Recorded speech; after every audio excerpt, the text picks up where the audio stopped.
এতগুলো সরকার এসেছে, জাতীয় সংসদে কোরআনের একটি আইনও চালু করে নাই।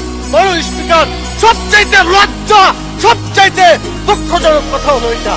আমি চ্যালেঞ্জ দিলাম, জামাত ইসলামের কোন নেতা বলেছে আমার কাছে যে জান্নাতের টিকিট আছে বিক্রি করছে? মাননীয় প্রধানমন্ত্রীকে জবাব দিতে হবে, বাংলাদেশে কেন নামাজ চালু করা হলো না? চাঁদাবাজ দলের সদস্য হতে পারে না, চাঁদাবাজ চাঁদাবাজি, তাদেরকে ধরতে হবে, গ্রেপ্তার করতে হবে। ওদের আসুন বাংলাদেশের মানুষের আইনের সমালোচনা করে কোরআনের আইন প্রতিষ্ঠা করি। এতগুলো সরকার এসেছে, জাতীয় সংসদে কোরআনের একটি আইনও চালু করে নাই।